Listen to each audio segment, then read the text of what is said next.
Көлік дөңгелегі шинадан және дисктан тұрады. Шина дегенді ол покрышка деп те атаймыз, резина, я. Дисктің түрлерін айтып өтейік. Диск штампованный, литой, кованный болады. Кәдімгі штампованный дегеніміз кәдімгі темір диск.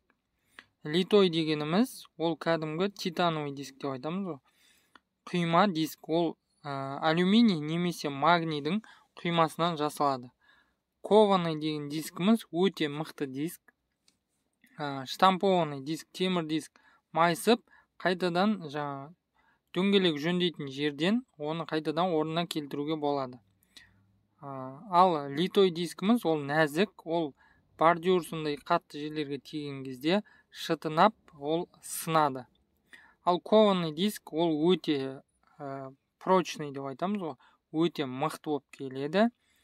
Оның құймасы өте мықты материалдан жасалады, және сізде ол қай жерге соқса да ол басқа көліктің, мысалы покрышка жарылуы мүмкін, немесе амортизация ходовой жағына әсер етуі мүмкін, бірақ дисктің өзі майыспайды. Енді бағасы жағына келсек, бізде штампованный кәдімгі темір дискіміз өте арзан болады, және литой диск ол кішкене қымбаттау болады темір дисктен. Ал кованый диск ол өте қымбат бағасы. Және білеміз, олардың сыртқы келбеттері кішкене мына литой титановый дисктеріміз кішкене ерекше келеді. Келесі айтып өткім келетіні, покрышка бізде осындай болатты сымдардың тобынан тұрады. Бұл бізге дискке кигізілетін жері, бұл борт деп аталады.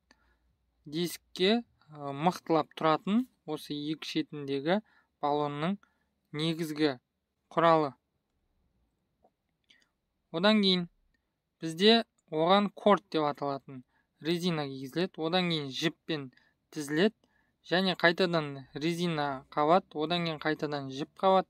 Осылайша бізде дөңгелек резинасы құралады. Яғни балонымыз біздің осындай резина, тек қана ол жерде резина емес, бұл жерде жіп бар екен көріп тұрмыз.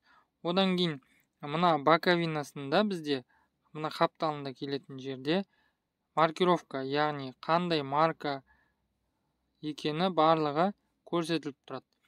Және ең соңғы қабаты ол протекторымыз. Протектор дегеніміз ол жермен ілінісуді қамтамасыз ететін мынандай іртіктер, Ол егер протектор белгілі бір мөлшерден желініп бастаса, бұл дөңгелекті ауыстыру керек деген ол сигнал. Себебі жермен ілінісуіңіз сіздің нашарласа, ол кезде сіздің жүру қауіпсіздігіңіз төмендейді.